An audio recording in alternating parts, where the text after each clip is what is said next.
Hello everyone, welcome to Advanced Knowledge Systems and a warm welcome to AKS IAS Academy, which is one of the premier institutions in India, and it offers examination coaching for UPSC CSE, State Public Service Commission, SSC Combined Graduate Level and CLAT examination.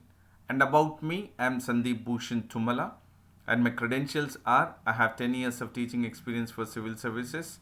I take up international relations and internal security and the analysis of the Hindu newspaper.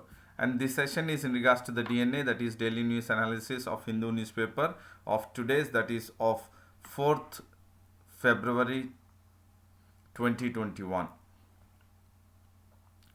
And throughout my session, I would be emphasizing on the keywords and the key phrases from the newspaper, and wherein you can identify the factual, analytical, and conceptual questions which will be useful for the UPSC prelims perspective. And while you imbibe the keywords and the key phrases in your mains examination, that is for the answer writing, your answers for the mains would be precise and concise, and you would score higher marks in the mains examination. Therefore, the session at AKS IAS Academy Daily News Analysis will help you to crack both prelims as well as mains of 2021. And before we get into the DNA of the newspaper, we will look at the quote of the day. And the quote of the day says that winners have simply formed the habit of doing things, and the losers do not get into the habit of doing things. That is the difference between just the winners and the losers. So, what the winners have to do, or you all have to do, is just have the habit of doing things. Do not get into whether you have the courage or whether it is successful or not. You just get into the habit of doing things.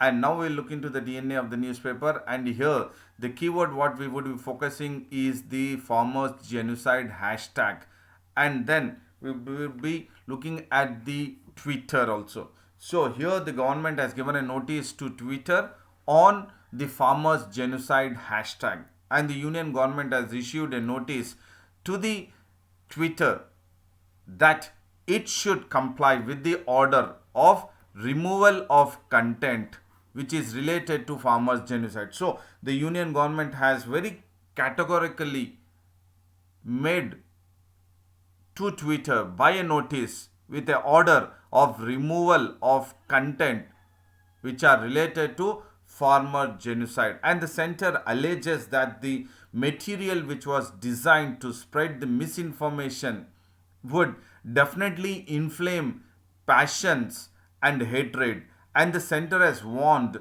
that refusal to do so may invite penal actions against Twitter. That means Twitter was not really in coordination with the union government's order of removal of content. So, the government has warned the Twitter, if Twitter refuses to do so or refuses to remove the content which is related to the farmer genocide, then the Twitter may invite, or the central government may invite the penal actions against Twitter, and Twitter in turn not budging with the center removal of content notice or order, the Twitter has restored back 250 accounts just hours after the government blocking them due to legal demand, and the Twitter has contested the order of the union government of removal of content, and it has argued that the accounts which the union government wants to be removed, the Twitter says that the accounts were not in violation, of Twitter policy, and Twitter has declined to abide by the union government order to remove the content. So here the issue is between the union government and Twitter in regards to the farmer genocide hashtag.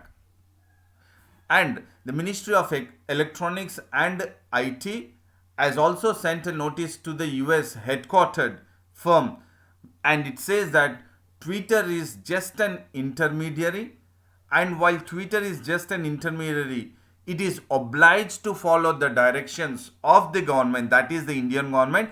And if Twitter as an intermediary if it is not obliging with the orders and the direction of the government of India, and refusal to do so. That means if the Twitter is refusing to follow the direction of the government, then Twitter has to make sure that it would get into the mode of penal action. And the Ministry of Electronics and IT has passed an interim order on January 31st as a matter of emergency, so that it would block 257 URLs and one hashtag. And this blocking or passing an interim order to block 257 URLs and one hashtag as a matter of emergency is under Section 69A of the Information Technology Act 2000. Here, what is crucial information or the keyword, the key phrase which you all as a civil servant aspirants has to focus from prelims and mains perspective is that Section 69 of the Information Act 2000 was invoked by the government, and it has passed an order so that there is a matter of emergency, and it has blocked 257 URLs and one hashtag.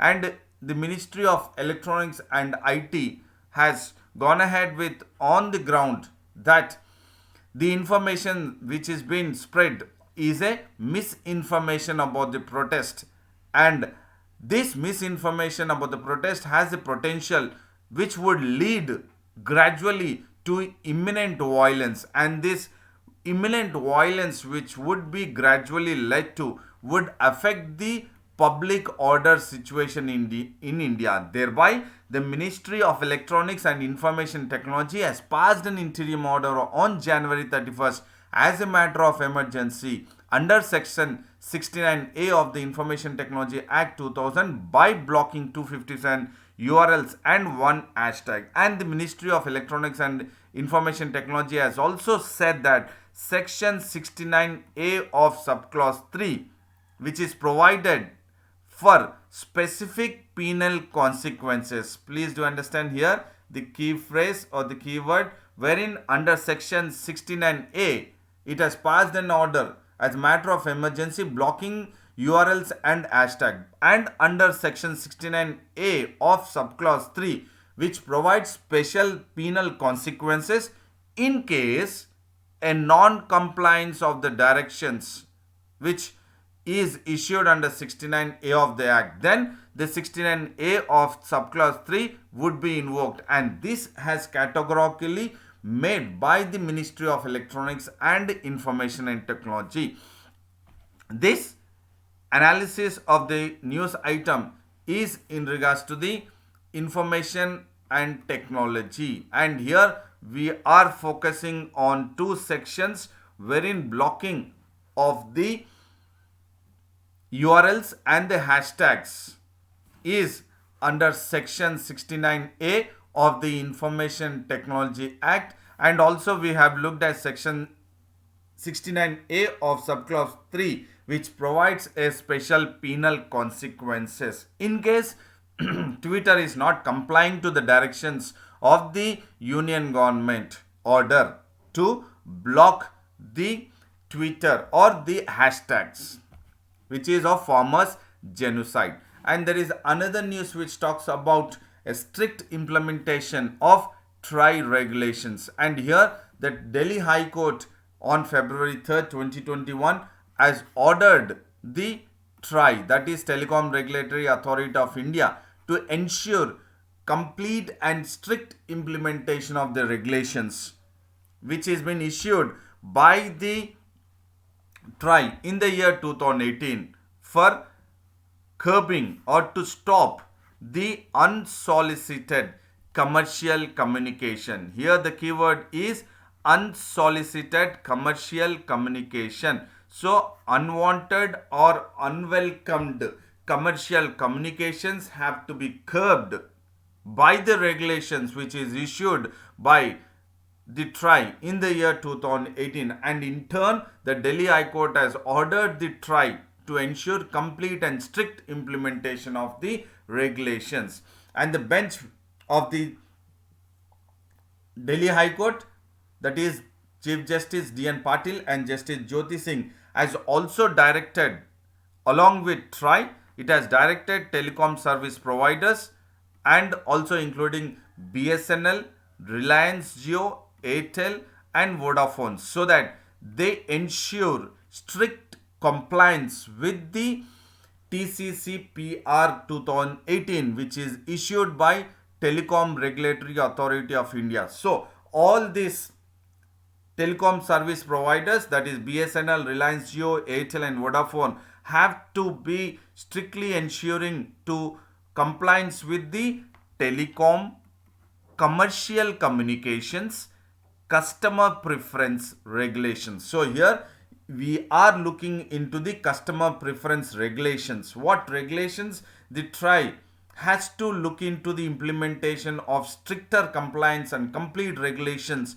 which it has issued in the year 2018 is Telecom Commercial Communications Customer Preference Regulations 2018 issued by TRAI. So the key phrase here is TCC/CPR and unsolicited commercial communications. And the court, that is the Delhi High Court, direction has come while it was looking at a plea which was filed by a petition by 197 Communication Limited. And why there was a plea or a petition filed by 197 Communication, and this 197 Communication Limited runs a Paytm, and the 197 Communication has claimed in its petition that millions of its customers have been defrauded. That means there was a fraud which has taken up, and this fraud was by the phishing activities over the mobile networks. And the 197 Communication Limited in its petition has said that the fraud which has happened to its millions of customers by the phishing activities is because of the failure of telecom companies, and the telecom companies have failed, and it has failed to prevent the financial and reputational loss to its millions of customers. So it is the petitioner or the 197 Communication Limited in its petition has very clearly or emphatically mentioned about the failure of telecom companies, which the financial and reputational loss has happened because of the phishing activities. That means phishing activities means wherein emails are sent from a registered company, but it is a fake news or fake information provided or which is passed to the customers, so that the customers would fall into the trap and they would provide the basic information like password or any other information, and then the fraud can take place.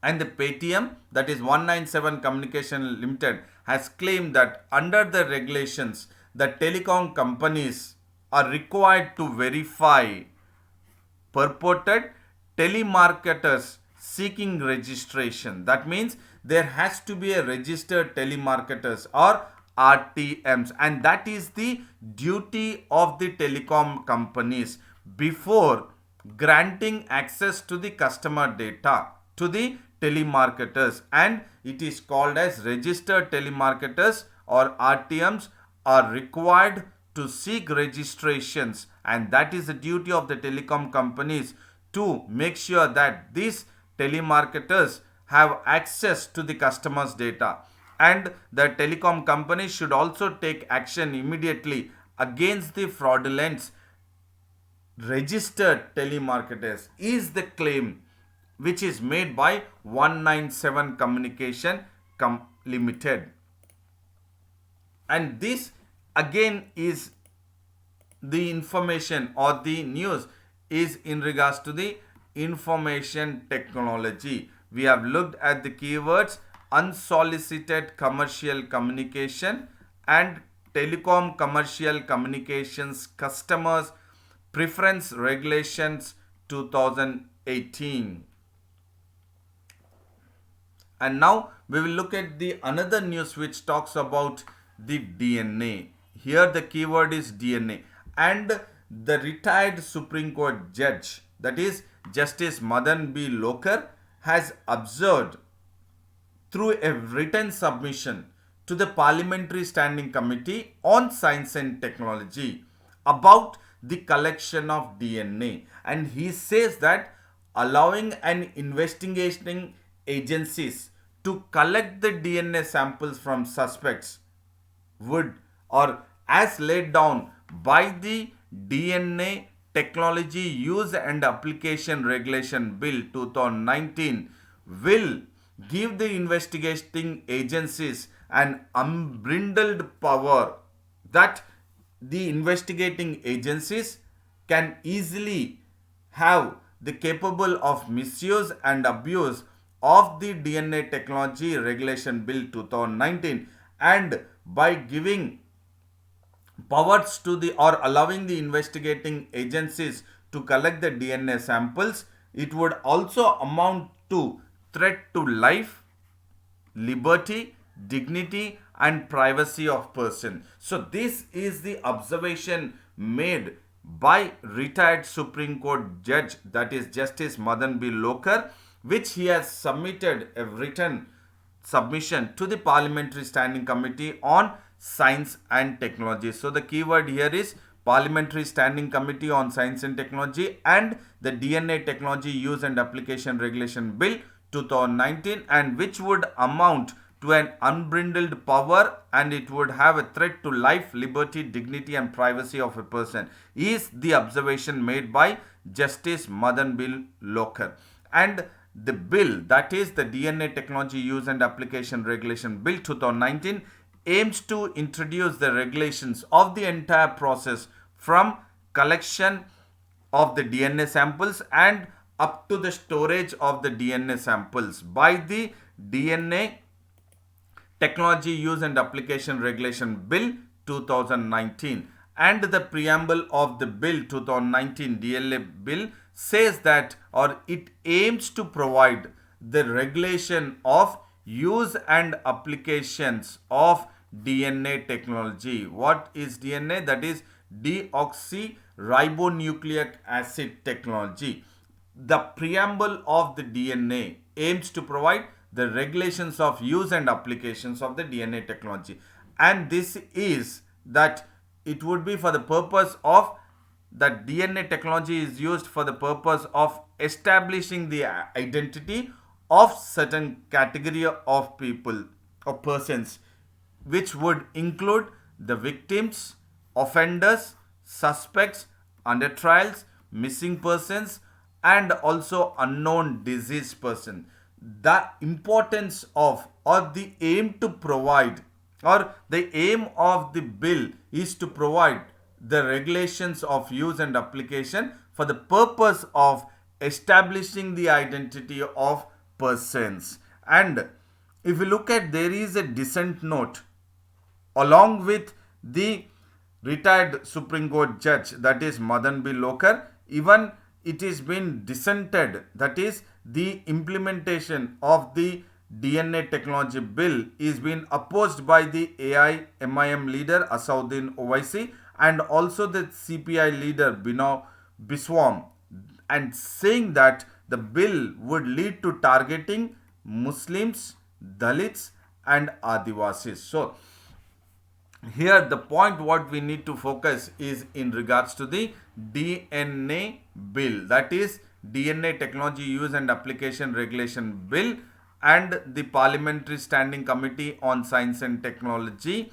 And the aim is for the regulation of the entire process from collection of the DNA samples to the storage of the DNA samples. And it is in regards to how it can be have the investigating agencies an unbridled power and how it could amount to threat to life, liberty, dignity and privacy of a person. And while we look at the DNA Technology Bill 2019, it will help to identify missing persons as we discussed, victim, offenders, under trials, and unknown deceased person. And as discussed or as observed by the Justice Madan B. Lokar, retired Supreme Court judge, it empowers criminal justice delivery system by enabling the application of DNA evidence, wherein it will give more powers to the investigating agencies, and it will also establish a national and regional DNA data bank. This is a key phrase. You would have the national and regional DNA data banks that will assist in the forensic investigations.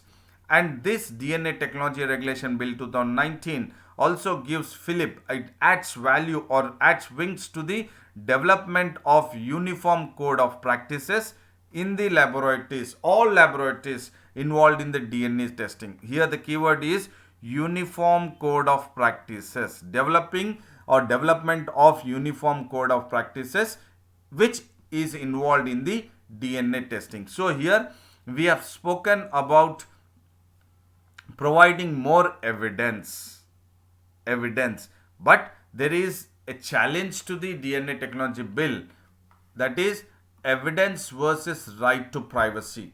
That is, when we look at scientists are vouching for the DNA bill, but privacy activists, they fear that the DNA Technology Regulation Bill 2019 is a gross violation of human rights. So here the importance is in regards to the empowering criminal justice delivery system, establishing national and regional DNA data banks, giving fillip to development of uniform code of practices, helping to identify the missing persons, victims, offenders, under trials, and unknown deceased persons versus gross violation of human rights. And if we go back to the timeline, it was in the year 1985, Indian courts have accepted the DNA as evidence in criminal investigation. And further in the year 2003, there has been a work which has begun to draft the bill, that is the DNA bill, which regulates the use, please do understand here, which regulates the use of DNA samples in proofs. And in the year 2005, there was a code of criminal procedure which was amended, and the amendment 1 of code of criminal procedures have used the DNA profiling. And the government says that the bill will be useful, or it is certainly, it will help the crime investigations in the forensic, and it would maintain the database of the convicts and suspects, and it would also verify the missing persons, investigating of unknown or unidentified bodies. It would be used in the research work. But the claims made by the activists about the bill is that it would lead to racial and communal profiling. Please do understand this, and this could be a probable question in the mains examination in regards to the DNA or DNA Technology Regulation Bill 2019, that whether it amounts to racial and communal profiling, whether it is a violation of privacy, whether it is or it has or it is into the longer trial period. Discuss, could be the probable question in the mains. And the activists also say that this, that is the DNA Technology Regulation Bill, is an errant testing and conviction. Here for the mains examination, DNA Technology Bill, that is in regards to the science and technology, you can take it into consideration that the DNA Technology Regulation Bill 2019 amounts to racial and communal profiling, violence or violation of privacy, longer trial period. Discuss. And there is another news which talks about the START nuclear treaty or New START nuclear treaty. Here the US extends the START nuclear treaty with Russia, and the newly elected Russian president or the Russian President Vladimir Putin as the START nuclear treaty with US, and US President Joe Biden has extended the New START nuclear treaty with Russia for another 5 years, and it says that it hopes to prevent an arms race. So, what is the need to extend the New START nuclear treaty with Russia? What is the need to extend the START nuclear treaty by the US President Joe Biden's administration with Russia for 5 years? Is that it would prevent an arms race. Nevertheless, there is a tension between US and Russia, and the Strategic Arms Reduction Treaty is called as START. START is Strategic Arms Reduction Treaty.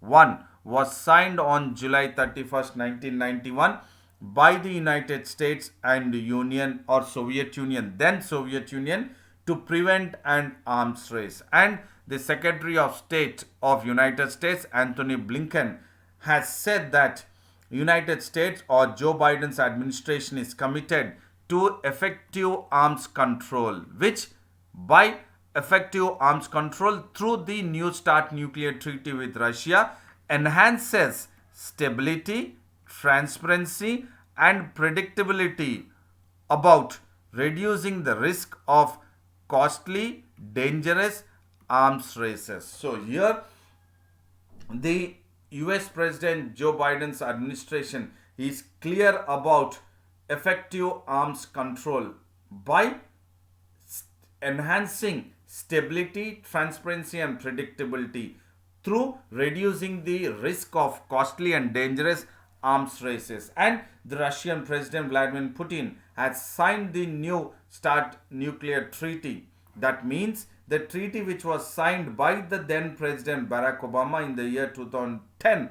Now, once the Russian President Vladimir Putin has signed off on the legislation extending the accord, that is the START nuclear treaty with New START nuclear treaty with US for another 5 years, will have or will be in process till February 5, 2026.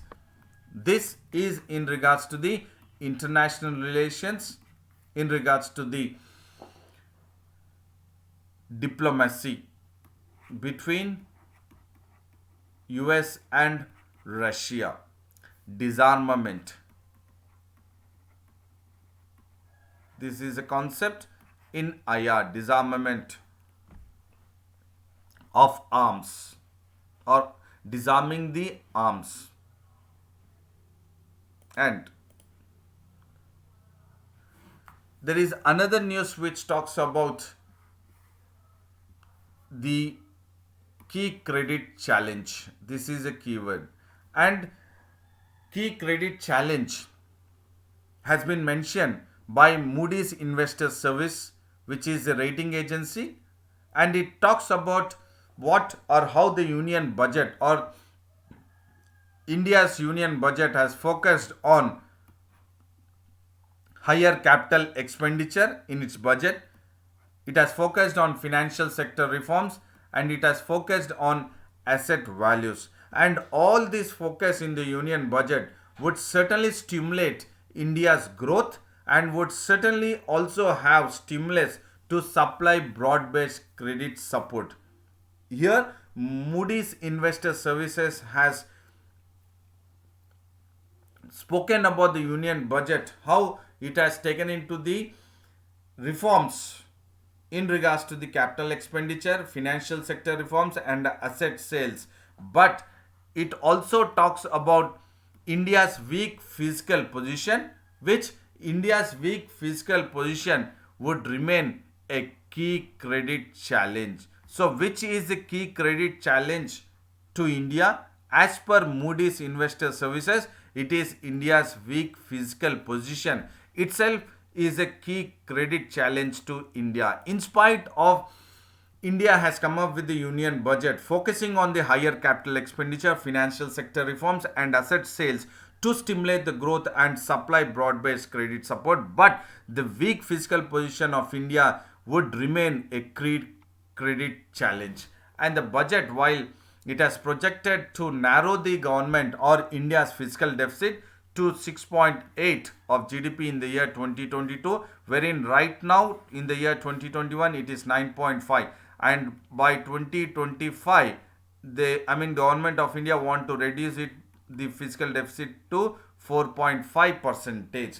And the rating agency, that is Moody's Investor Services, have said that widening of the deficit in fiscal, that is fiscal deficit, in the year 2021 was only because that it wanted to go ahead with providing more of expenditure to support Indian households and Indian economy during the pandemic shock in the year 2020. That is the reason why there was a widening of the fiscal deficit, that is right now, which is 9.5 percentage, and certainly the government of India wants to narrow it further to 6.8 in the year 2022 and narrow it further to 4.5 in the year 2025.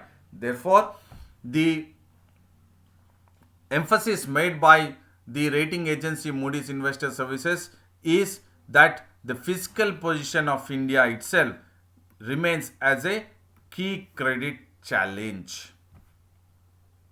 And I hope this session was informative, knowledgeable one, and certainly we are focused from macro and micro level. And I would say a big thank you to all and the best of luck, or a good luck to you all. And then do maintain consistency, stick to your schedule, and take care of his physical health and mental health while you are in preparation. And do not forget to like the video, share the video, and subscribe the English Medium AKS YouTube channel, and also have access to the website and to the Telegram link of AKS IAS Academy. And I would come up with the DNA, that is Daily News Analysis, tomorrow.